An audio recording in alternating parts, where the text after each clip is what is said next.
Muitas vezes nós estamos acostumados a um tempo de mercado, e esse tempo de mercado nos revela que nós só precisamos parar por 40 dias, porque há uma data em especial. E deixa eu te falar, o Senhor não quer 40 dias da sua vida. O Senhor não quer um domingo de manhã ou um domingo à noite do teu dia.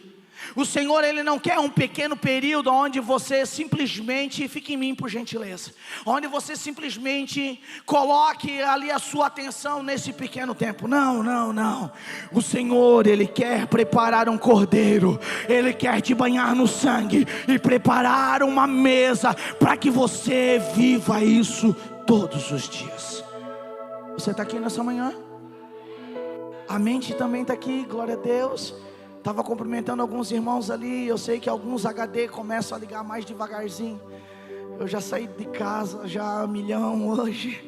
E eu disse: Senhor, me segura, Pai. Porque essa palavra começa a queimar. Porque nós olhamos para os nossos dias, nós olhamos para aquilo que está acontecendo na sociedade. E nós muitas vezes não entendemos que a nossa mentalidade, mesmo ela em Cristo, que o nosso coração, mesmo sendo do Senhor, que mesmo nós estamos na igreja todos os finais de semana, recebendo uma palavra, uma orientação, muitas vezes o diabo, através de instruções deste mundo, deste século, ele tenta nos levar para esse lugar. Qual lugar, pastor? O lugar de uma devoção uma vez no ano. O lugar de uma devoção por 40 dias. O lugar de uma devoção onde eu vou fazer algum tipo de sacrifício, achando que eu vou substituir aquele sacrifício que me perdoou, que me lavou. Pastor, o que você está falando? Eu estou falando que muitas vezes eu e você somos tendenciados, ou seja, manipulados, ou seja, dirigidos para um lugar onde essa terra, a esse príncipe dessa terra, que já é o maligno, tenta levar a nossa concepção de cristianismo, a nossa concepção de rendido, a nossa concepção de salvos em Cristo Jesus, para um dia, para um período de 40 dias, onde eu me abstenho de algumas coisas, mas depois disso daí eu posso fazer o que eu quero. E a cruz não fala sobre isso, a palavra de Deus não fala sobre isso, a Bíblia não fala sobre isso. E se eu realmente entendo que Jesus é o meu Salvador, eu quero perguntar: você entende que Jesus é o seu Salvador? Meu Deus, 30% da igreja. Você entende que Jesus é o seu Salvador? Ah, irmão, se você entende isso, cara, não dá para nós vivermos domingo, sabe, uma roupinha. Eu vim hoje com roupa de crente, cara, e foi proposital. Eu vim com a cara de crente, penteadinho de crente, porque às vezes a gente só usa isso domingo, cara. E aí chega segunda-feira, eu não tenho um cordeiro para mostrar para ninguém, para dividir para os meus irmãos. Chega na segunda-feira, eu não tenho sangue que perdoa os meus pecados, porque eu levanto de manhã e digo: meu Deus do céu, já que eu estou perdido, já que eu tenho pecados, eu vou pecar mais. Eu não entendo que tem uma mesa posta para mim todos os dias, que me tira desse lugar. Então sim, eu quero falar sobre o sangue e sobre a mesa. Nós vamos falar sobre Páscoa. E Páscoa, ela não começou com um coelhinho, ela não começou com um ovo de chocolate, nem com o Kinder Ovo que cola no céu da boca. Ela começou lá com Moisés. Ela estava lá porque Moisés estava organizando com Deus algo que estava acontecendo.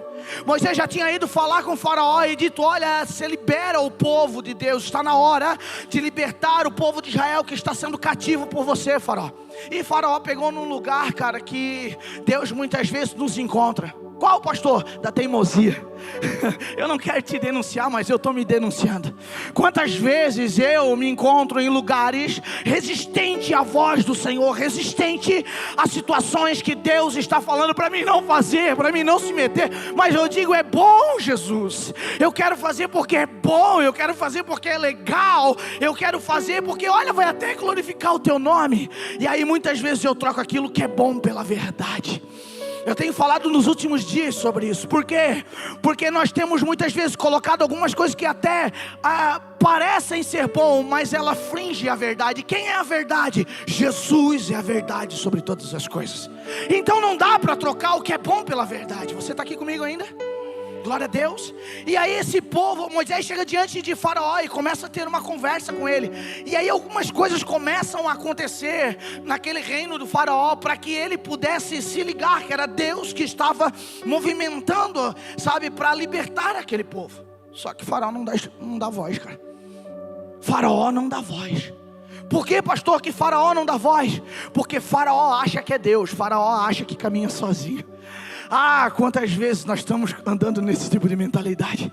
Quantas vezes nós estamos andando e nós achamos que sabemos tudo. Nós achamos que podemos dirigir os nossos passos. Nós achamos que não precisamos mais da orientação do Espírito Santo, porque a nossa mentalidade caída, a nossa mentalidade muitas vezes que tenta nos dominar, essa informação que o mundo tenta dar sobre eu e você, sobre as nossas vidas, ela tenta dizer: ei, você é o cara. Ah, você é uma mulher tão inteligente. Ah, você é um homem. Olha, qual a inteligência que eu te dei. Ah, como você é inteligente. Você não precisa de orientação. Ler a Bíblia, para quê? Para quê? Essa era uma mentalidade de Faraó. Faraó batia no peito e dizia: que rapaz, esse negócio de Deus aí, sabe lá o que, rapaz? Menino, eu te criei, rapaz. Te peguei lá naquele rio, você estava lá boiando, rapaz. Te criei, te di tudo que você tem. Você vem com esse papo para cá agora. E aí Moisés está lá: ei, vai acontecer, cara. Deus está falando para mim que vai acontecer. Pastor, o que você quer dizer com isso? Eu quero te dizer que vai acontecer. Tudo aquilo que o Senhor prometeu para você, tudo aquilo, toda palavra lançada sobre a tua casa, vai acontecer. Vai acontecer. Ah, cara, se você entendesse isso, meu irmão, se você entendesse isso, você não trocava os teus dias por qualquer emoção que o mundo dá. Se você entender isso, você não troca um minuto no Senhor, sabe? Por aquilo que de alguma forma o mundo está tentando te comprar, está tentando te dar. Você precisa entender que o Senhor Jesus, Ele está no controle de todas as coisas, que Deus está no controle de todas as coisas. Pensa só, Moisés recebendo essa orientação, Moisés falando com o faraó e ele não entendendo isso. Deus fala para Moisés: olha o seguinte, nesta data, fale com cada família, e dentro dessa família pegue um cordeiro, e esse cordeiro, ele precisa ter especificações. Eu não vou falar sobre essas especificações, porque eu creio que você sabe. Se você não sabe, é só ler Êxodo que vai estar tudo ali prescrito certinho. Vamos dar um deveres de casa aqui, domingo de manhã é bom, para você ler. Às vezes você: meu Deus, qual é o devocional que eu vou fazer essa semana? Pois é, estou te dando uma orientação já. Leia Êxodo capítulo 12, você vai se enriquecer aquilo que Deus tem colocado no teu coração com essas informações. Mas do versículo 3 ao 5, de 8 ao 19, resumidamente, ele vai falar sobre o que Deus queria que cada casa fizesse. Preste atenção, porque aqui está falando de cada casa. Nós queremos muitas vezes viver uma Páscoa comercial e esquecemos de viver uma Páscoa dentro das nossas casas. Nós olhamos e assim, e confraternizamos um com o outro, dando chocolatezinho. O pastor está falando que chocolate é pecado. Não, irmão, não é, né? Não é pecado, tá? Tem problema, pode dar chocolatezinho sem problema nenhum. Mas nós não podemos ter a nossa mentalidade colocada para dentro desse lugar onde nós não entendemos o real significado do que estamos fazendo. Deus deu uma instrução a Moisés. Ele disse: olha, peça para cada casa ter o seu cordeiro. Se a casa for pequena, que chame o seu vizinho. E isso daqui, meu irmão, às vezes a gente olha e a gente vai dizer assim: não, pastor, mas isso aqui era na época de Moisés. O mundo evoluiu, pastor, e eu nem sei quem mora do lado da minha casa. Pastor, eu não sei nem quem são os meus vizinhos. Eu não sei quem mora lá do lado do meu apartamento, pastor. Isso daí era outra época, pastor. Eu nem sei, na verdade, quem é que senta comigo na congregação, quem é que está do meu lado da congregação. Isso aí era para outro tempo, pastor. Não, meu irmão, porque se você olhar Êxodo no capítulo 12, toda essa instrução aqui, você vai ver que se parece muito com o meu Jesus, com o teu Jesus. Ah, cara, e se eu e você tivermos um entendimento disso, nós saberemos sim que Ele é o Cordeiro Santo, sem mácula. Ele é aquele que João Batista, abrindo os olhos, apontando o dedo, disse: este é o Cordeiro de Deus que tira o pecado do mundo. Eu vou entender isso, isso vai estar de alguma forma, sabe, grudado no meu coração. Para quê, pastor? Para que todos os dias eu viva a realidade que o céu falou sobre o Cordeiro, que é santo. Sabe qual é a realidade que o céu falou sobre o Cordeiro? Este é meu filho amado. Deixa eu te falar uma coisa. Jesus vai na frente de João Batista, essa informação ela acontece, e aí ele vai para a cruz, morre ao terceiro dia, e a Bíblia vai falar que nós se tornamos filhos de Deus através de quem? Através de quem? De Jesus, Cordeiro Santo de Deus. Logo, se Deus olha para Deus e diz que o ama, o que é que Ele está dividindo comigo e com você? O amor dele. Antes algo que era simplesmente para Jesus, ele pega agora e coloca isso numa cruz, ressuscita ao terceiro dia, vai ao inferno, pegar a chave que era para mim e para você entrar lá, e troca isso e derrama sobre nós esse amor.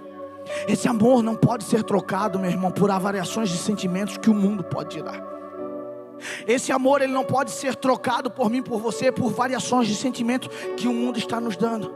Quantos de nós estamos vivendo variações de sentimento? Pastor, o que é isso? Eu vou te dizer. Você fica alegre por 40 dias porque a quaresma você é obrigado a ficar. Daí você tira um dia lá da tua quaresma para fazer alguns atos de bondade, porque religiosamente você acha que é isso que vai te levar ao céu. E aí dentro desses 40 dias você faz algum ato de bondade, até como um sacrifício. Para quê, pastor? Porque você acha que é o sacrifício que vai te aproximar de Deus. Deixa eu te falar uma coisa. O sacrifício foi o sacrifício de Jesus, cara, na cruz do Calvário. Este foi o sacrifício. Este é o sacrifício que nos limpa de todo o pecado. E não tem nada que eu e você possamos fazer que não sabe que possa cobrir o sacrifício de Jesus. Eu estou falando com você, você está aqui ainda, amém? Glória a Deus. Então eu preciso entender. Olha só o que Moisés recebeu de Deus, a orientação que ele recebeu de Deus. Cada um tomará para si um cordeiro, segundo a casa dos pais, sem defeito. Esse cordeiro, ele não pode ter defeitos. Diz uma coisa, eu e você temos defeitos, sim ou não? Sim, claro que sim. Às vezes a gente está naqueles episódios da vida que a gente está se achando bambambam, né? E às vezes a gente se levanta de manhã e diz, estou lindo. Profeticamente, irmão, estou lindo, estou maravilhoso, estou bem. Meu, como eu estou crente hoje. O céu está rasgado, tal. Tudo isso é verdade, tudo isso acontece. Mas você não deixou de ser um pecador. Você está aqui ainda comigo? Você não deixou de ser um pecador. Nós temos que ter essa instrução enraizada dentro do nosso coração, porque a partir do momento que eu não me achar mais um pecador, eu anulo o sacrifício de Jesus sobre a minha vida. O sacrifício de Jesus não é só para a Páscoa.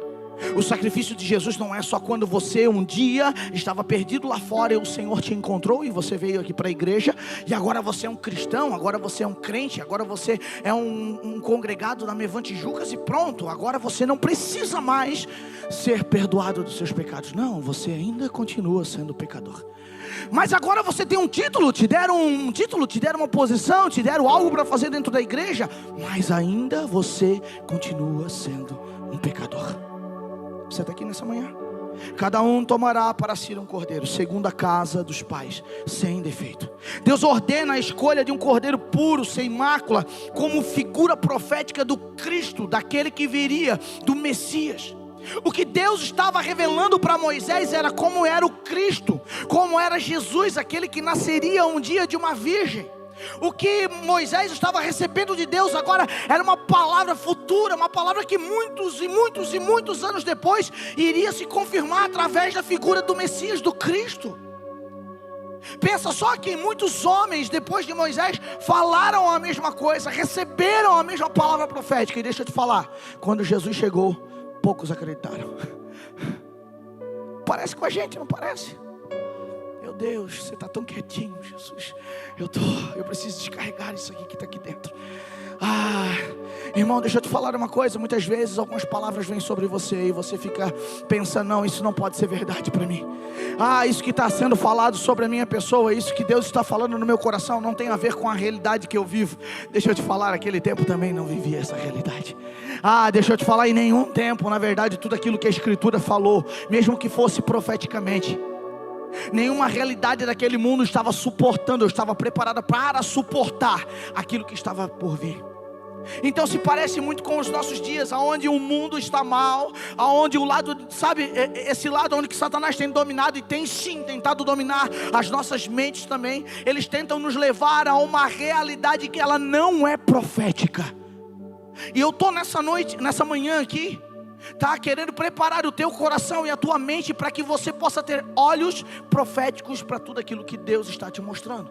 E deixa ser, sabe, eu quero te dar uma informação aqui, porque às vezes quando a gente fala de profecia, você acha que é aquela pessoa se levantando e dizendo, eis que te digo, e não é. Um ato profético é quando Deus dá uma revelação, fica comigo em nome de Jesus, quando Deus está te dando uma revelação de algo que não está acontecendo, de algo que ainda não chegou. É quando eu olho para o menino que ainda está no 2º grau e digo para ele, rapaz, você vai fazer faculdade sim, você vai se formar sim, você vai sair desse lugar e será um homem de Deus, uma mulher de Deus. É algo que não aconteceu e às vezes ele pode olhar para mim e dizer assim, pastor, minha família não tem condições de pagar um curso de nível superior, pastor, ninguém na minha casa fez um curso de nível superior, então obviamente isso não vai acontecer comigo. E aí de repente, alguns anos depois, eu passo por ele e ele está me dizendo, senhor pastor, eu terminei aquela faculdade, hoje eu estou trabalhando naquilo que o Senhor me falou aquela vez. Uma palavra profética é algo que está fora da sua realidade. E nós, enquanto igreja de Cristo, e eu quero que você entenda isso em teu coração nessa manhã, nós, enquanto igreja de Cristo, perdemos o nosso olhar profético para as coisas. Cara, como está difícil. Se o pastor não der uma palavra de entusiasmo domingo de manhã ou domingo à noite, a minha semana será terrível. Por quê? Porque os meus olhos proféticos estão fechados. Você está comigo aqui? Moisés, cara, Moisés teve que se despertar. E deixa eu te falar uma coisa, sabe de onde veio o despertamento de Moisés? De um assassinato. Meu Deus, pastor, porque Moisés estava levando a vidinha dele lá, ó, bacana, tranquilo. E aí ele decide sair do palácio, por quê? Porque Deus incomodou esse cara para sair daquele lugar. E aí ele dá uma volta, e quando ele dá uma volta, ele vê um hebreu sendo espancado até a morte. E ele, aquilo fica, sabe, aquilo dá um troço dentro do coração dele. Deixa eu te falar uma coisa, meu irmão. Quantas vezes você está saindo aqui nas ruas dessa cidade, quantas vezes você está andando de um lado para o outro e você está vendo coisas, mas elas não te incomodam mais. Você está aqui comigo ainda nessa manhã? Quantas coisas estão acontecendo ao teu redor, cara, e o teu coração não se incomoda mais, cara. Então não dá para nós celebrarmos uma Páscoa sem antes sermos incomodados por coisas que ainda não está acontecendo. Você está me entendendo nessa manhã? Você está me entendendo? Está difícil, eu vou mais devagar. Não? Posso ir assim? Então assim, eu preciso que os teus olhos estejam abertos. O Senhor está mostrando palavras, o Senhor está dando instruções para os nossos dias. Moisés, ele está lá e ele vê aquele camarada e algo ruim acontece. Não era para ele ter matado ninguém. Eu não estou falando para você sair matando gente. Não. Eu estou falando para você despertar a sua mente e sentir a dor daqueles que estão sofrendo do lado de fora. Por quê? Porque nós estamos contentes mais com um coelhinho que recebemos e uma quaresma de 40 dias e um culto de Páscoa por ano. Ai, cara, como nós estamos contentes com isso. E o Senhor não nos chamou para vivermos apenas 40 dias, cara. O Senhor nos chamou para termos uma vida nele. Você me entende nessa manhã? Amém? Eu preciso despertar os teus olhos para isso. Moisés olha aquele cara está, sabe, sendo espancado. Ele passa dos limites, ele passa da borda. Aquilo tudo acontece, mas pensa, aquilo aconteceu para que esse homem fugisse debaixo das mãos do faraó e fosse embora, cara. Ele foi embora, ele se meteu lá no deserto. Ele passou um tempo recluso, um tempo difícil. Aí ele encontra a companhia de algumas mulheres e ele é levado para casa e casa lá naquele lugar. Jétro, agora mesmo sendo um homem, sabe, com uma orientação meio duvidosa, porque Jétro era pagão. Ele começa agora dentro de um caráter de um homem desenvolvido no deserto, porque um caráter de um homem desenvolvido no deserto é diferente, meu irmão. Pastor, como assim? Às vezes você reclama do teu deserto. Às vezes você reclama dizendo, meu Deus, de novo isso eu estou passando. Meu Deus, de novo, parece que eu não venço essa guerra, parece que eu não venço essa luta. Ei, espere, porque o Senhor está moldando o teu caráter. Um homem desenvolvido no deserto, ele é diferente. Jétro tinha conselhos diferentes para Moisés. Jétro tinha uma posição diferente para Moisés, tinha uma direção diferente para Moisés. Jétro conseguiu posicionar aquele homem chamado Moisés em algumas coisas que dentro do palácio ele não recebeu. Por quê, pastor? Porque dentro do palácio ele poderia ter luxo, mas ele não tinha paternidade. Você está aqui ainda nessa manhã? O Senhor está te dando paternidade, o Senhor está te dando destino. Porque paternidade não é o colinho de alguém que faz afago em você. Paternidade não é um ombro que vai pegar você e vai dar uma embaladinha, não. Paternidade é destino, paternidade é orientação. Paternidade é te dizer: o próximo passo é comigo, filho. Ei, pode vir atrás de mim que o pai está indo na frente. Isso é paternidade. Moisés estava recebendo de Jetro agora isso para quê? Para estar preparado para o tempo que Deus iria falar diretamente com ele. Deixa eu te falar uma coisa. Você está preparando o teu coração para o momento em que o Senhor está falando diretamente com você? Deixa eu te falar uma coisa, meu irmão, o véu rasgou. Jesus, quando morre na cruz do Calvário, quando a morte dele é concluída, a primeira coisa que acontece é o véu sendo rasgado. Só que muitas vezes eu vou lá e dou uma costurada no véu, porque eu acho que é alguém que tem que fazer por mim. Por quê? Porque eu não quero comprometimento. Então eu vivo esperando a ordenação de 40 dias. Eu vivo esperando a ordenação de uma quaresma acontecer. Eu vivo esperando a ordenação de algo, sabe, de alguém me empurrar, de alguém me direcionar. Moisés agora estava tomando algo diferente, estava dizendo: não, se tem alguém que precisa subir o monte aqui, sou eu. Se precisa alguém tirar as sandálias diante de uma sarça ardente, esse alguém sou eu. Se precisa alguém abrir os ouvidos agora para escutar a voz de Deus, esse alguém sou eu. Minha pergunta para você, e eu quero que você apenas pense sobre isso, você não precisa me responder. Será que hoje você teria coragem de se dobrar em oração ao Senhor e dizer: Senhor, se precisar subir um monte eu subo? Só responde para você. Será que hoje você teria coragem de dizer: Senhor, se tiver que tirar as sandálias, eu me descalçar das minhas verdades, para ver a sarça queimar diante de mim, você tiraria as sandálias? Será que hoje você teria coragem de andar em obediência por aquilo que não aconteceu ainda? Moisés teve. Moisés olha, Moisés chega lá e Moisés começa a falar algumas coisas para Faraó. Faraó começa a dizer: não, esse cara aí tá com a cabeça pirada. O que tu queres, cara? Tu queres acabar com o meu reino? Ele disse: não, cara, eu quero libertar o povo. É você que está acabando com o reino. Se Faraó, presta atenção comigo, se Faraó, na primeira conversa de Moisés e Faraó, tivesse libertado o povo, você acha que eles tinham sofrido tudo aquilo? Não teria. A Bíblia vai falar, inclusive nesse texto anterior a esse texto, a Bíblia vai dizer que pela teimosia de Faraó, os filhos mais velhos do Egito pagaram o preço. Páscoa, na verdade, é a lembrança disso. Páscoa, na verdade, é o momento em que Moisés recebe uma revelação de Deus, e a qual ele recebe instruções agora para passar para aquele povo, o povo de Israel, para que eles fossem livres da morte. Por quê? Porque o anjo da morte passou naquela noite, e aquela casa que não tivesse o sangue do cordeiro, deste cordeiro aqui, passado nos umbrais da porta, iria sofrer a morte do seu primogênito. Deixa eu te falar uma coisa, cara. O senso profético te protege, cara. O senso profético te leva à revelação do sangue do cordeiro sobre a tua vida. O sangue do cordeiro não é para você ir lá e pintar a tua porta com isso, meu irmão, mas sim, sabe, proteger o teu coração e a tua vida. Quando eu entendo a revelação do que o sangue está fazendo em mim, sim, eu entendo que eu sou pecador, mas que todos os dias a graça me alcança, porque o cordeiro sem mácula foi morto na cruz do Calvário. E aí sim eu entendo que o sangue ele me limpa disso. E aí eu estou pronto, preparado para viver tudo aquilo que o Senhor falou sobre a minha vida. Os atos proféticos eles só vão acontecer na minha e na sua vida se eu estiver de olho no cordeiro. Se o cordeiro não estiver sendo dividido na minha casa, não adianta eu vir para um culto e esperar um culto avivado, porque sem uma vida viva eu não tenho culto avivado. Você está aqui ainda? Às vezes você vem aqui esperando uma movimentação, e se o pastor está aleluiado, se a banda está empolgada, e deixa eu te falar, meu irmão, se empolga em casa. Se empolga em casa. Faça uma mesa, cara, com a tua casa, com os teus filhos, irmão.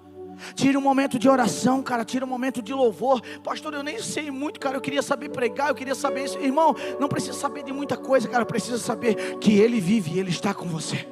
Essa é a certeza que você precisa saber. E o restante, pastor, o restante ele vai fazendo, o restante vai acontecendo.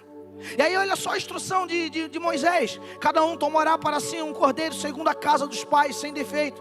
Deus ordena a escolha de um cordeiro puro, sem mácula, como figura profética de Cristo.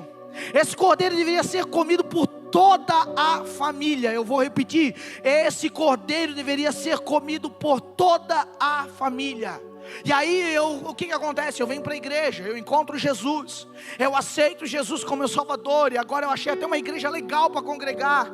Eu tenho irmãos bacanas nessa igreja, eu faço amizades, eu faço pontes nessa casa. Tudo bem, é ótimo fazer isso, mas eu não trago os meus, cara.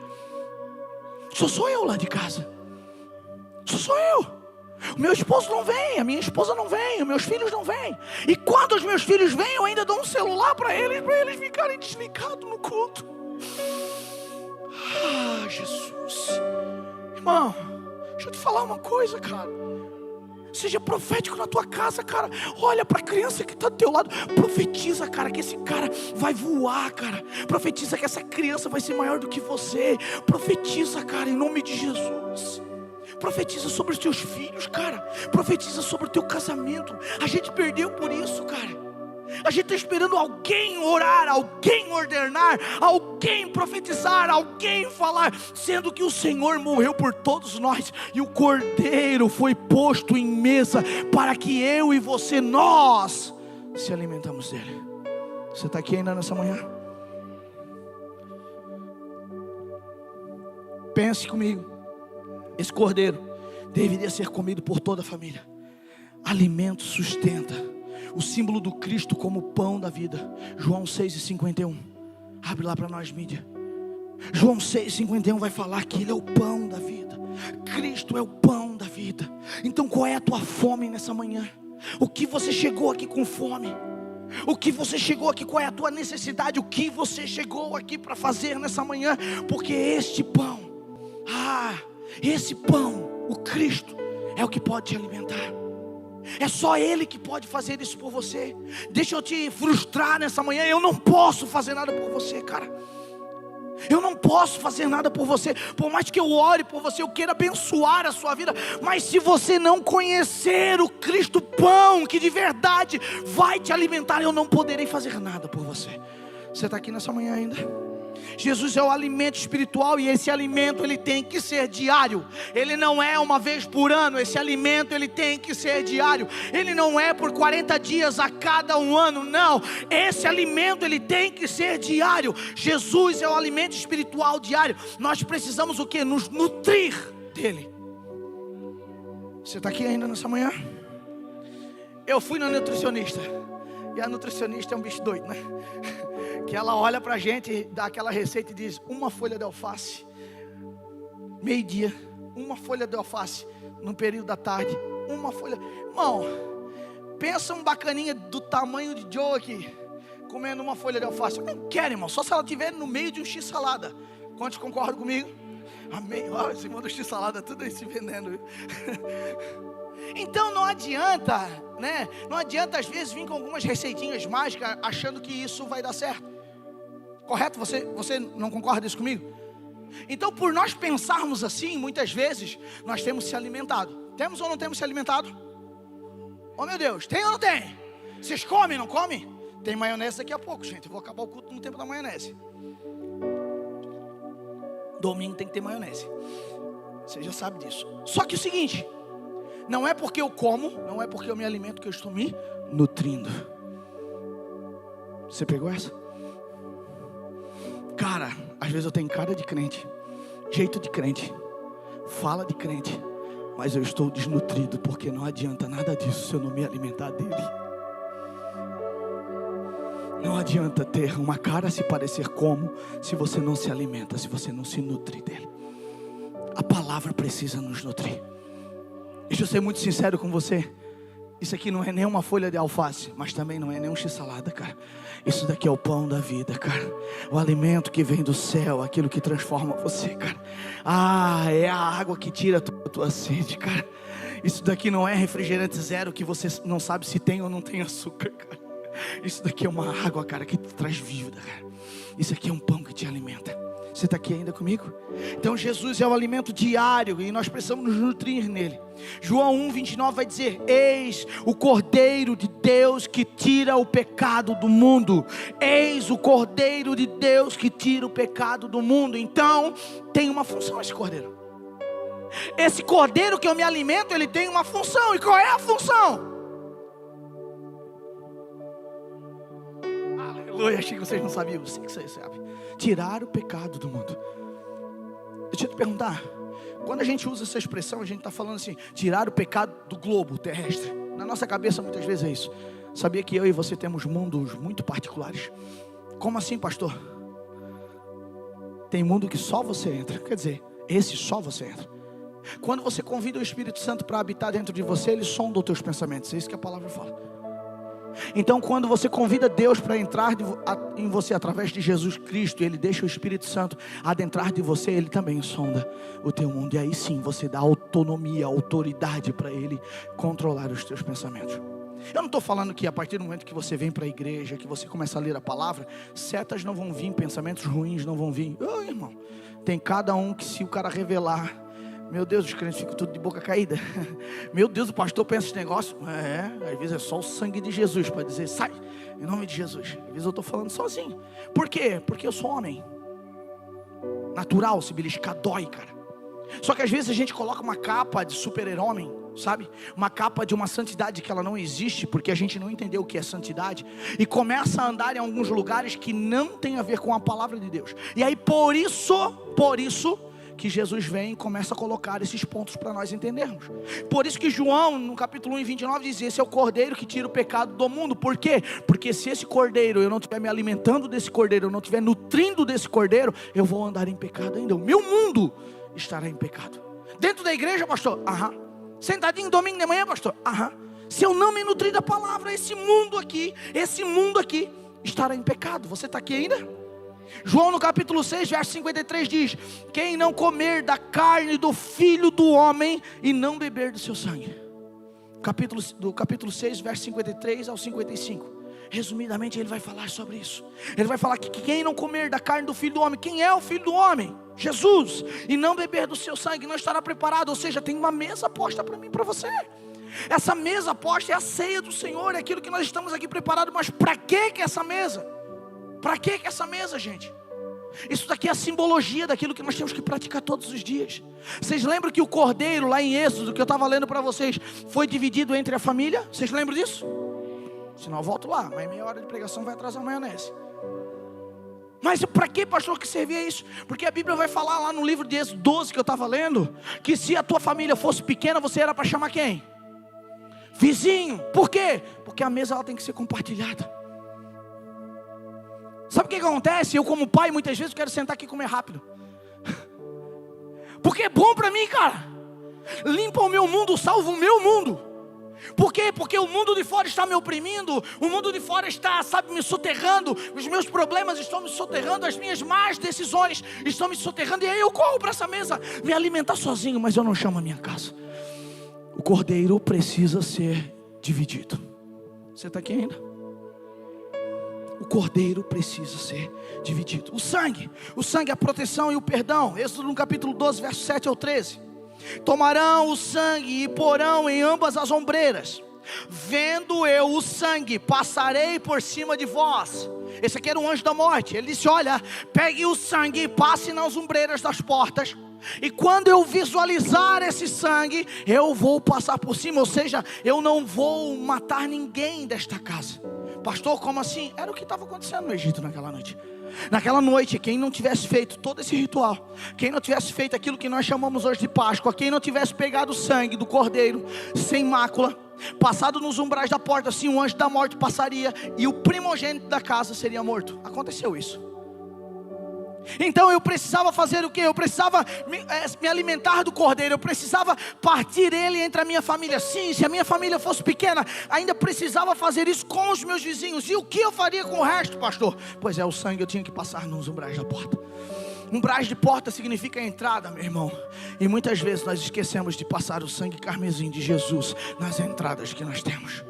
Ah, como eu sou bom, mano, em estar em roda de escarnecedores, cara. Eu sento em algumas rodas, às vezes eu amo ficar lá, cara, que tem umas piadinhas sujas, cara. E como eu gosto de rir daquilo, como eu gosto de compartilhar esse negócio. Às vezes eu vou para alguns lugares e eu sei, cara, que ali rola uma imoralidadezinha, mas eu gosto tanto de aplaudir aquele negócio. Mas se eu venho para o culto e o pastor pega meio pesado na palavra, o que eu faço?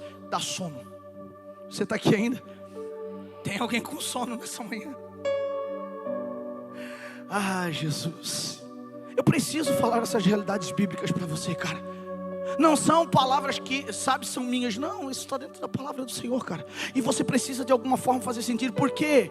Porque tu acha que vai ficar isso escrito há tanto tempo nesse livro, a qual muitos até hoje estudam para desmentir. Cada vez que eles tentam desmentir, eles mais aplicam verdade sobre ele. Isso aqui ficou escrito para quê? Só para nós saber que isso aconteceu um dia lá no Egito? Não! É para que aquelas verdades que foram praticadas lá no Egito sejam praticadas na minha e na sua vida hoje. Você está aqui?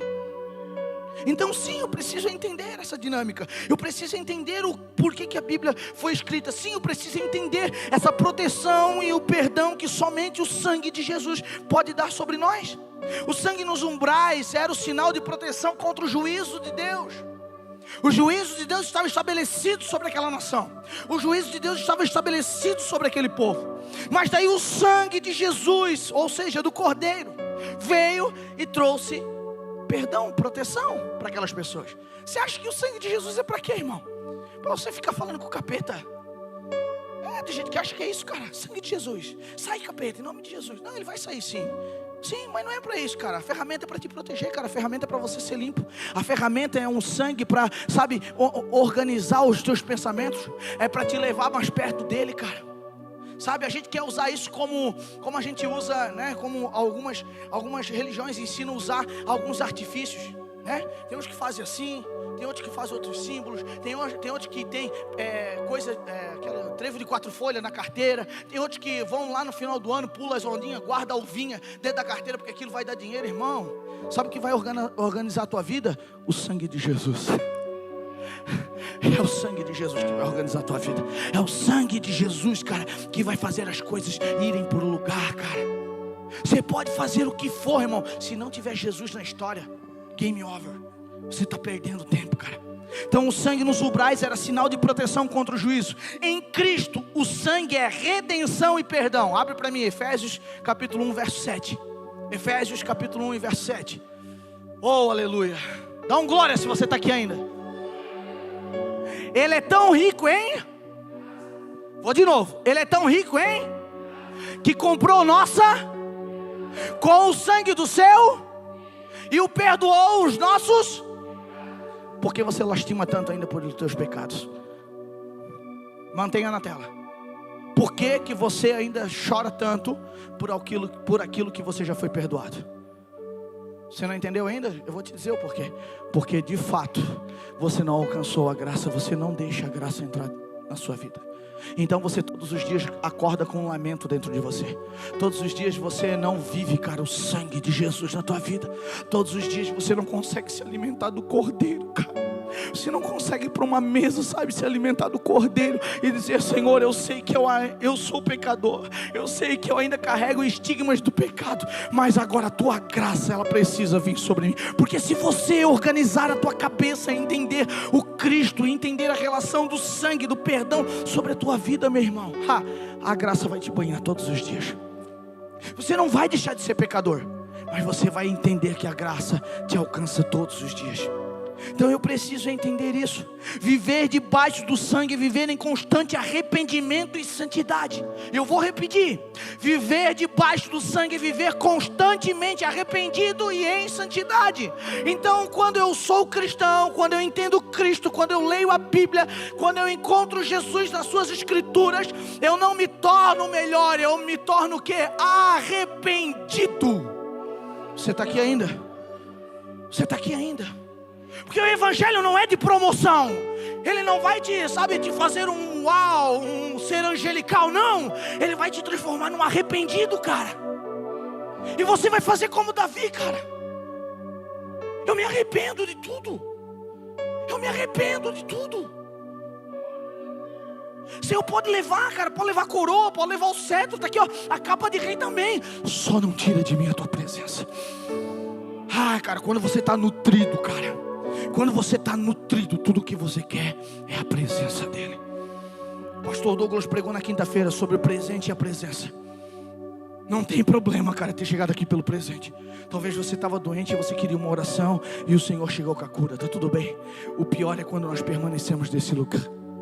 E aí sim nós queremos o coelhinho da Páscoa e não Jesus, o ressuscitado. Você está aqui ainda? Então sim, viver debaixo do sangue, viver em constante arrependimento e santidade. Pastor, o que é santidade? É quando eu estou todo bonzinho, quando tem uma auréola em cima da minha cabeça? Não. Santidade vem da ramificação de santo. O que é ser santo? Ser separado. É quando você anda separado das coisas que esse mundo pensa. É quando você anda separado das notícias desse mundo. É quando você anda separado, fazendo ao contrário daquilo que o mundo está fazendo. E aí sim você vai melhorando, ou se separando, ou se santificando. Apóstolo Paulo vai dizer isso de uma forma genial. Nós precisamos se santificar todos os dias. A partir do momento que eu entro nesse lugar de santificação, isso não é instantâneo. Às vezes nós entramos na igreja e achamos que aquela oração que é feita no final do culto aqui, porque às vezes eu preciso dessa oração e está tudo bem precisar dessa oração, mas eu acho que essa oração é aquela que vai me levar a esse lugar de santificação, e não é.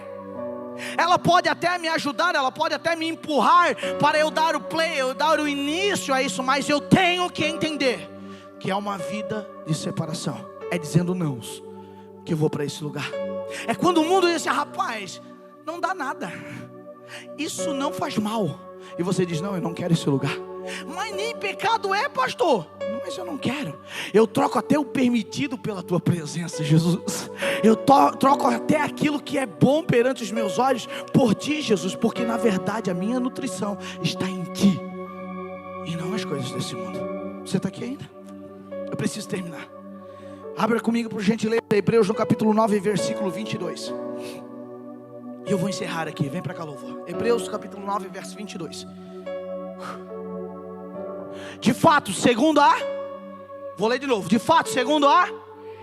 Quase tudo era com sangue, pois sem derramamento de sangue não há...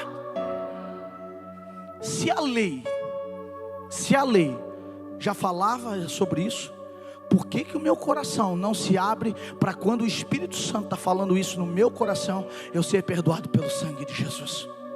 Por que para mim, se a lei falou, eu acredito, e porque quando uma mensagem profética vem no meu coração, eu não acredito que eu sou capaz de ser perdoado pelo sangue de Jesus? Qual é a diferença? Porque um fulano de tal, Nicodemos da vida, veio aqui e disse, e aí é acreditado, e se não foi Nicodemos que falou, eu não acredito, é isso? Porque, sabe, muitas vezes é isso que está acontecendo. De fato, segundo a lei, quase tudo era purificado com o sangue. E aí quando vem Jesus e derrama seu sangue para perdoar os meus pecados, os teus pecados, o que eu falo? Opa, era quase tudo. Tem coisa que não dá, tem coisa que eu não consigo abrir, tem coisa que eu não posso revelar, tem coisa que eu não dá para colocar. Sabe por quê? Porque isso nos traz vergonha. E ainda nós estamos muito vivos, sentindo muita vergonha. Hoje à noite, sabe o que vai acontecer? O que é batismo? Oi? Oi, fala mais alto.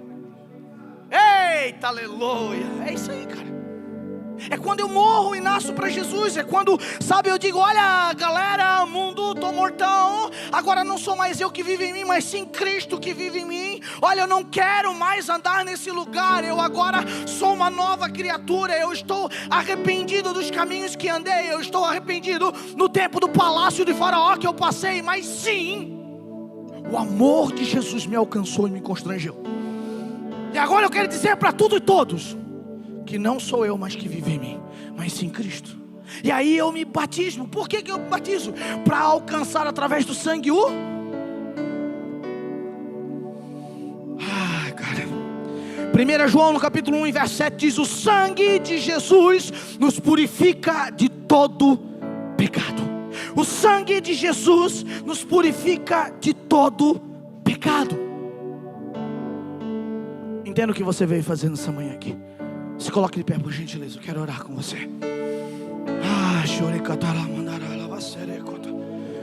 Entenda que você veio fazer nessa manhã, cara. Você veio se nutrir de uma palavra, mas isso precisa ser comido dentro da sua casa. Isso precisa ser dividido dentro da tua casa. Isso precisa ser, sabe, administrado por você. Você precisa levar isso para dentro do teu lar, em nome de Jesus, cara.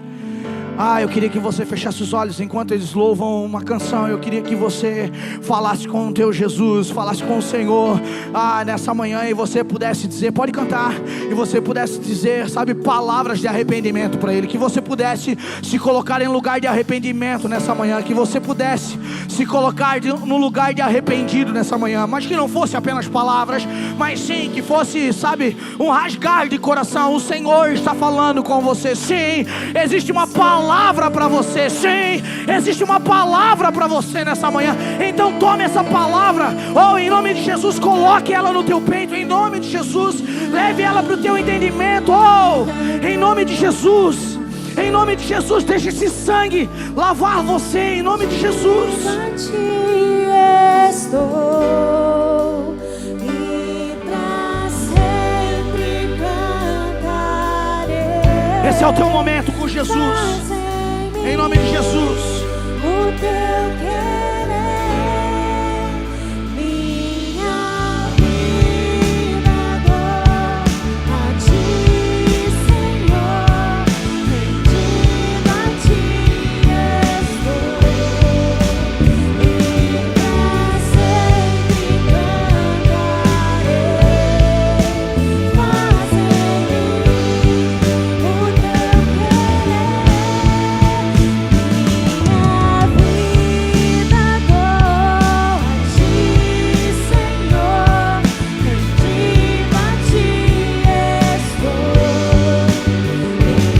pra sempre cantarei. Faz em mim o teu querer. Na primeira Páscoa, o cordeiro era comido em casa, em família. Hoje o cordeiro continua sendo servido em uma comunidade. Nós estamos aqui numa comunidade. Então onde houver fé, haverá alimento. Onde houver perdão e comunhão. A cruz é a mesa onde o cordeiro foi servido ao mundo inteiro. A cruz não é sinal do coelhinho da Páscoa. A cruz é o sinal da mesa aonde o cordeiro foi morto para que todos sejam salvos. Você está aqui ainda nessa manhã? Então por favor, irmão, entenda isso. Rasgue o teu coração, cara. Mostre para o Senhor nessa manhã: Senhor, eu estou aqui, Pai, é uma mesa de ceia. É uma mesa de ceia, é uma mesa sendo preparada. Se isso não constrangeu o meu coração, eu não era digno. Mas tem uma mesa preparada para mim e para você, cara. Em nome de Jesus. Se você precisa olhar para isso. Você precisa entender, cara.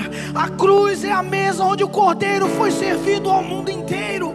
O sangue nos umbrais perseverava as vidas. O sangue de Cristo nos dá a vida eterna. Eu preciso entender. O cordeiro foi entregue, o sangue foi derramado e a mesa foi posta. E por que ela foi posta? Por amor. Por amor. Por amor. Você está aqui? Feche seus olhos. Cara, eu não quero que você esteja distante, cara, porque não dá para servir comida à distância. Por mais que você está acostumado a pedir no iFood, cara, o céu não existe isso, cara.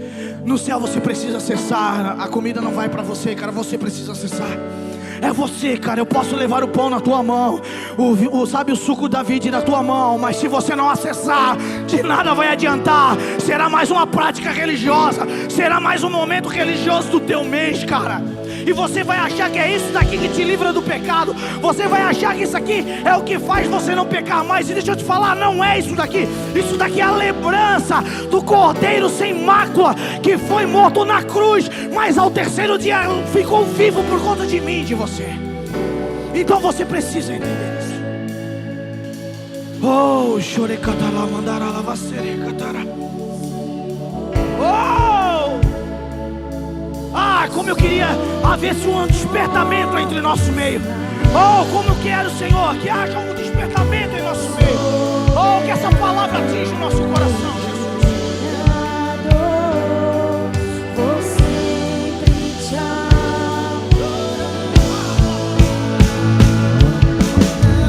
levo minhas mãos ao Cristo que venceu.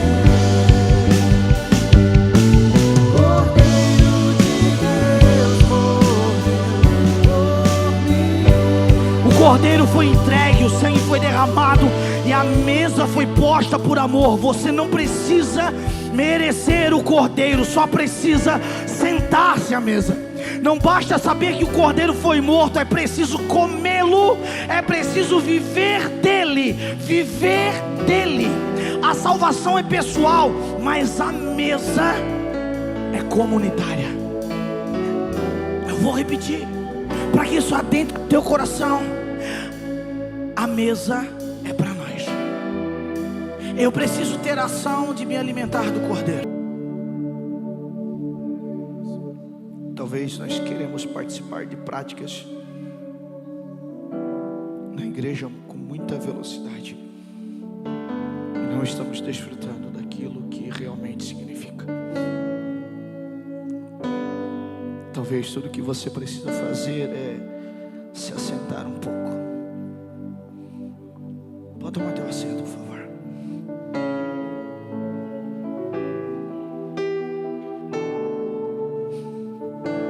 E olhar para o pão, sabe? Por mais que seja um biscoitinho, olhar para o pão e pensar: poxa, é o corpo do meu Cristo, cara. Você consegue pensar sobre isso? Jesus naquela cruz, sendo castigado, cara, por conta da ruindade do meu coração. Cara, você está muito desconectado, cara. Talvez seja isso que te mantém em alguns desertos. Oh, talvez você não consegue mais olhar, sabe, para o cordeiro, cara, servido na mesa, e se conectar com aquele que deu a vida por você, cara. Talvez alguns desertos ainda estão invadindo você por conta da sua falta de entendimento, de conexão, cara, com o cordeiro. Ele morreu pelos nossos pecados. Sim, ele morreu pelos nossos pecados. Sim, o castigo que era para ser nosso, cara, foi sobre ele. O castigo que era para ser nosso foi colocado em seus ombros. Sim, ele não tinha defeito. Sim, sim. Ah, mas ele levou sobre si, cara, todos os nossos pecados, para nos trazer o perdão. Isso precisa de alguma forma tocar você nessa manhã.